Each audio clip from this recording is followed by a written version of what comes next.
بسم اللہ الرحمن الرحیم۔ شروع اللہ کے نام سے جو رحمان و رحیم ہے۔ یسبح للہ ما فی السماوات وما فی الارض الملک القدوس العزیز الحکیم۔ اللہ کی تسبیح کر رہی ہے ہر وہ چیز جو آسمانوں میں ہے اور ہر وہ چیز جو زمین میں ہے۔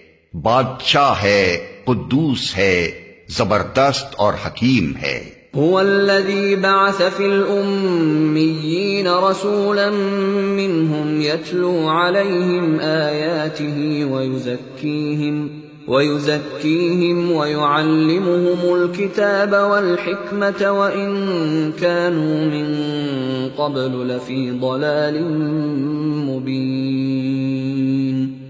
وہی ہے جس نے امیوں کے اندر ایک رسول خود انہی میں سے اٹھایا جو انہیں اس کی آیات سناتا ہے، ان کی زندگی سنوارتا ہے اور ان کو کتاب اور حکمت کی تعلیم دیتا ہے، حالانکہ اس سے پہلے وہ کھلی گمراہی میں پڑے ہوئے تھے۔ وآخرین منہم لما يلحقوا بهم وهو العزیز الحکیم۔ اور اس رسول کی بعثت ان دوسرے لوگوں کے لیے بھی ہے جو ابھی ان سے نہیں ملے ہیں۔ اللہ زبردست اور حکیم ہے۔ ذلك فضل اللہ یؤتیہ من یشاء واللہ ذو الفضل العظیم۔ یہ اس کا فضل ہے، جسے چاہتا ہے دیتا ہے، اور وہ بڑا فضل فرمانے والا ہے۔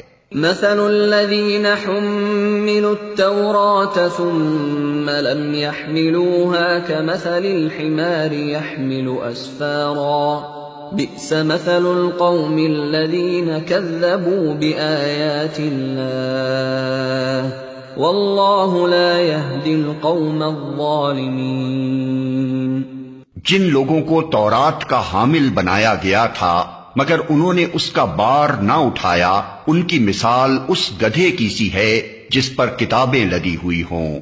اس سے بھی زیادہ بری مثال ہے ان لوگوں کی جنہوں نے اللہ کی آیات کو جھٹلا دیا ہے۔ ایسے ظالموں کو اللہ ہدایت نہیں دیا کرتا۔ قل یا ایھا الذین ھادوا ان زعمتم انکم اولیاء للہ من دون الناس فتمنوا الموت ان کنتم صادقین۔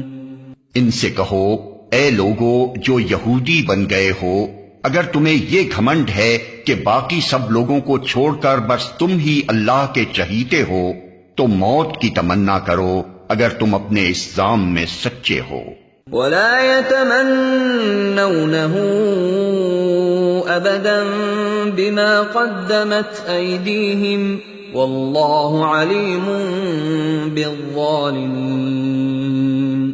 لیکن یہ ہرگز اس کی تمنا نہ کریں گے اپنے کرتوتوں کی وجہ سے جو یہ کر چکے ہیں، اور اللہ ان ظالموں کو خوب